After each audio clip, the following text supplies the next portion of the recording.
안녕하세요, 여러분. 배당부자입니다. 코스피가 5천 시대를 열면서 또 1000포인트를 다시 돌파했습니다. 5000p 천스닥 시대가 본격화된 것으로 예상이 되는데요. 오늘은 코스닥에 투자할 수 있는 상품이 어떻게 있는지 한번 알아보겠습니다. 코덱스 상품 중에는 4가지 ETF가 있는데 가장 왼쪽에 있는 레버리지 상품이 있고요. 두 번째는 코스닥 150, 가장 기초적인 코스닥에 투자할 수 있는 지수 상품입니다. 그리고 세 번째는 코스닥 글로벌로 코스닥 종목 중에서 대표 종목들을 모아놓은 상품이고요. 가장 오른쪽에 있는 상품은 인버스 상품입니다. 주가가 상승하면 반대로 떨어지는 이제 약간 해지 성격을 지닌 상품인데요. 요즘 분위기에서는 아무래도 인버스 투자는 어울리지 않는 것으로 판단되고요. 오늘은 코덱스 코스닥 150 상품에 대해서 한번 이야기 나눠보겠습니다. 아랫부분에 보면은 코스닥 시장에 상장되어 있는 종목 중에서 시가총액, 유동성, 업종 분포를 고려해서 선택된 150개의 종목에 투자를 한다고 되어 있고요. 상품 설명에 보면은 한국 제2의 주식시장인 코스닥에 투자한다. 이렇게 설명은 되어 있는데요. 사실상 한국에는 코스피와 코스닥이 저희가 투자할 수 있는 시장이고요. 두 가지 시장이 있는데 코스닥은 이제 96년에 세워졌으니까 올해로서 30년 정도 된 시장입니다. 그리고 대표 150개 종목에 투자한다고 하지만 아직은 벤처 성격을 가진 기업들, 돈을 벌지 못하는 기업들, 이런 기업들이 많이 있기 때문에 좀 조심해서 투자를 해야 될 필요가 있고요. 화면에 보시면 에코프로, 카카오게임즈, H1B 이렇게 한 번씩은 다 들어보셨을 만한 종목들로 구성이 되어 있습니다. 그리고 코스닥 시장은 아무래도 기술주 중심의 시장입니다. 그래서 급등하는 종목을 선택하면 큰 이익을 누릴 수도 있겠지만 반대로 돈을 벌지 못해서 좀비 기업이 나오거나 이런 경우도 있기 때문에 옥석을 가져서 투자해야 하고 개별 종목보다는 지수 투자가 좀 더 안전한 투자가 될 수 있는 시장이라고 생각이 됩니다. 이 코스닥 시장에 지난주 23일부터 공격적인 매수가 시작되었는데요. 왼쪽 화면에 보시면은 1월 23일부터 530만 주로 시작해서 26일에는 3,300만 주, 굉장히 많은 수량을 이 코덱스 코스닥 150 상품에 개인들이 매수를 하고 있는 것으로 나타나고 있습니다. 누적으로만 봐도 6거래일 동안 거의 1억 4천만 주를 계속 매수해 나가고 있는데요. 갑자기 무슨 일이 있었기 때문에 이렇게 개인들이 집중적으로 매수를 하고 있을까요? 기사에서 보면은 지난 22일 이런 일이 있었습니다. 코스피 5천 특별위원회가 대통령과의 오찬에서 코스닥 3천 달성을 제안했다는 이야기가 있고요. 이 기사가 이제 나오기 시작하면서 앞에서 보신 것처럼 23일부터 개인들의 투자가 굉장히 적극적으로 일어나고 있는 상황입니다. 그래프를 보시면 어떻습니까? 1월이 들어서면서부터 완만하게 코스닥 그래프가 상승하고 있는데 22일을 기점으로 폭발적으로 상승한 모습이 확인되고 있습니다. 오늘 금요일 조금 하락을 했지만 단기간에 무려 25.8% 1월에만 이렇게 크게 상승을 했고요. 1월 30일 마감한 숫자가 1149포인트입니다. 3000까지 올리겠다 했으니까 아직 1850포인트나 상승할 여력이 있다는 얘기인데 과연 가능할까요? 여러분 어떻게 생각하십니까? 올해 1월 상승률이 앞에서 살펴봤지만 25.8%인데요. 굉장히 높은 상승을 했는데도 놀랍게도 역대 3위입니다. 2000년 2월에는 39.9%, 1년 1월에는 60.4% 굉장히 많은 상승이 있었던 적이 있고요. 뭐 그 외에도 2005년에 24%에서 21% 정도에 이르는 높은 상승이 있었던 적이 있습니다. 자, 자금 측면에서 앞으로는 어떨까 한번 확인을 해봤는데요. 투자 예탁금에 관해서 한번 살펴봤습니다. 그래서 지난번 다른 영상에서 제가 1월 안에 왠지 투자 예탁금이 100조를 넘을 수 있을 것 같다. 그런 의견 한번 냈었는데요. 실제로 투자 예탁금이 103조를 넘어섰습니다. 지금 시장에 이제 주식 투자를 하기 위해서 들어오는 돈은 여전히 급격하게 증가하고 있는 모습으로 확인을 할 수가 있고요. 그리고 이번 주에서 계속 이제 주가가 상승했던 이유가 있는데 정부에서 굉장히 공격적으로 코스닥 시장 활성화 정책을 내고 있습니다. 주요 내용으로는 아까 잠깐 얘기 드렸지만 돈을 벌지 못하는 회사도 좀 많이 있다는 얘기 드렸는데 부실상장사의 퇴출 강화, 좋지 못한 회사를 걸러내서 건전하게 투자를 할 수 있는 바탕을 만들어내는 부분이고요. 기관 투자가의 진입 여건 개선. 아무래도 이제 적자 기업이 많다 보면은 적극적인 투자를 하지 못했는데 그런 부분을 또 개선해 나가고 유망 기업의 기업 공개 활성화. 이제 좋지 못한 기업들을 걸러냈으면은 좋은 기업이 들어와서 시장을 활성화하겠다. 이런 부분에서 이제 정부가 적극적으로 정책을 추진하고 있고요. 그리고 투자 주체 중에서 연기금이 굉장히 큰 주체입니다. 뭐 국민연금도 있고 이런 연기금이 코스닥 시장에 투자하는 비중을 이제 높일 수 있게 제도를 좀 바꾸겠다는 얘긴데요. 현재까지는 5조 8천억 원 정도로 국내 주식 투자의 3.7%에 불과한 굉장히 낮은 수치입니다.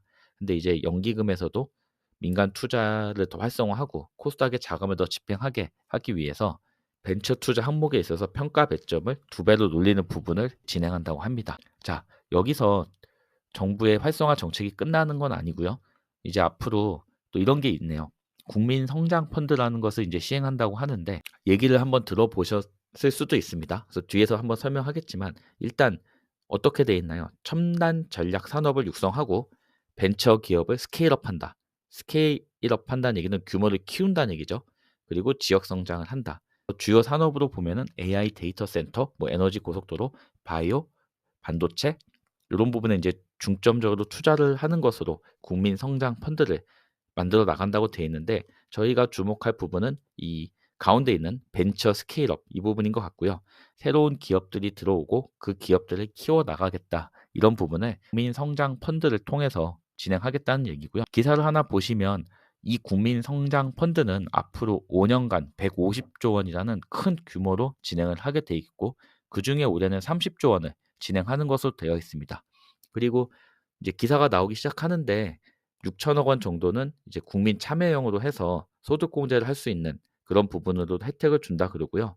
그래서 인제 세금을 많이 내시는 분들은 굉장히 관심을 가질 수밖에 없는 그런 펀드인데 이 부분에서도 아무래도 코스닥 관련 기업들의 투자가 많이 일어나지 않을까 그런 상황이 좀 예상되고 있습니다. 그래서 코스닥 150 ETF 같은 경우는 이제 수익률을 한번 확인하면 3년 같은 경우는 뭐 100% 정도 그리고 상장 이후에도 뭐 비슷하네요. 한 100% 정도 이렇게 쭉 수익률이 있었는데 이제 과거 수익률보다는 아무래도 지금 정부에서 정책적으로 밀어붙이는 부분이 크기 때문에 그런 방향성에 투자를 할 것이냐 말 것이냐 이 부분이 더 중요한 의사결정 부분이라 생각이 들고요.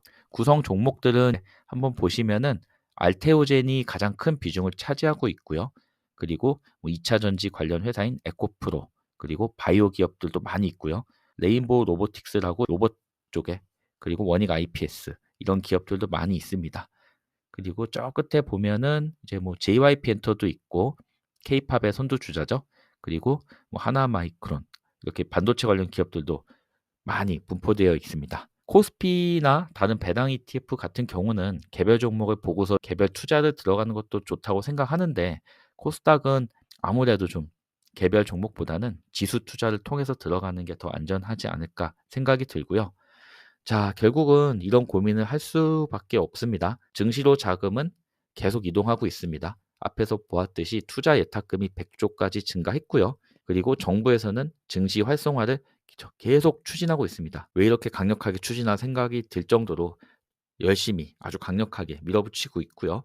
하지만 코스닥이라는 시장은 아직 돈을 벌지 못하고 그리고 중간에 이제 부실기업화되는 기업도 많기 때문에 투자에 주의가 필요한 부분도 확실하고요. 그래서 저 같은 경우는 이렇게 좀 투자를 해 봤습니다. 일단 ISA 계좌에서 일부 투자를 진행했는데요. 제가 올해 ISA 계좌에서 받을 것으로 예상되는 배당금의 70% 정도를 매수했습니다. 근데 금액이 그러다 보니까 한 500만 원 정도로 생각보다 많지는 않아서 레버리지로 한번 투자를 해 봤고요. 그래서 지난주 월요일에 이제 매수를 했는데 그리고 이 레버리지 투자는 여러분 혹시라도 고려하신다면 주의할 부분이 이제 교육을 좀 받아야 되고 계좌에 증거금이 들어가 있어야 됩니다. 그리고 레버리지 투자에서 정말 정말 조심해야 될 부분은 오를 때도 2배이지만 내릴 때도 2배입니다. 그래서 쭉 상승하지 않고 오르고 내리고를 반복하면은 원금 손실이 굉장히 빠르게 일어날 수 있기 때문에 이런 부분에서 주의가 필요하고요. 저 같은 경우는 이제 혹시라도 정부에서 추진하는 것처럼 정책적으로 코스닥 시장이 계속 성장을 한다면 어떻게 될까? 그 부분에 좀 관심을 가지려고 투자를 진행했고 만약에 어느 정도 상승이 일어나면은 이제 매도해서 다시 원래 투자하고 있는 배당주의 비중을 좀 늘려가 볼까? 이런 관점으로 접근을 했고요. 자, 이제 정리를 한번 해 보겠습니다. 코스닥 시장은 이제 아무래도 지금 정부 정책 수혜로 상승하고 있기 때문에 이런 부분에 투자를 하시고 싶은 경우에 이 ETF를 통해서 투자하는 게 좋은 대안이라 생각이 들고요. 그리고 개별 종목은 리스크가 크기 때문에 이제 전체적으로 투자를 하는 ETF를 통한 지수 투자를 하는 게 좋지 않을까 생각이 들고요. 그리고 투자를 하는 데 있어서 고민은 역시 이렇게 생각이 됩니다. 남들은 다 했다는데 나만 못 사는 건 아닐까? 괜히 샀다가 나만 손해보는 건 아닐까? 이게 좀 가장 현실적인 고민이 되지 않을까 생각이 들고요. 그리고 투자를 하는 과정에서 지켜봐야 될 부분은 정부가 건전한 시장을 만들겠다고는 하는데 과연 그렇게 할 수 있을까? 정말 건전한 코스닥 시장이 만들어질 것인가? 이런 부분을 지켜봐야 된다 생각이 들고요. 그리고 처음에 소개할 때 봤던 상품 중에 인버스 상품이 있습니다. 상승할 때는 오히려 하락하기 때문에 방향성에 대한 투자는 항상 주의가 필요하고요. 레버리지 투자도 손실이 굉장히 커질 수 있기 때문에 항상 일부 비중만 감당할 수 있는 수준에서 진행해야 된다고 생각합니다. 그래서 코스닥 150 같은 ETF는 어떤 정부의 정책성을 보고서 투자하기에 나쁘지 않다 생각은 하지만 시장 자체의 규모가 크지 않아서 변동성이 클 수 있기 때문에 일부 비중으로 안전하게 투자를 하는 게 좋다고 생각됩니다. 여러 가지 부분을 고려하는 좋은 ETF들이 많이 나오고 있습니다. 여러분이 선호하시는 투자 성향에 따라 상품을 선택하셔서 성공적인 투자 생활을 이어갈 수 있으면 좋겠습니다. 이상 오늘 영상 마무리하겠습니다. 감사합니다.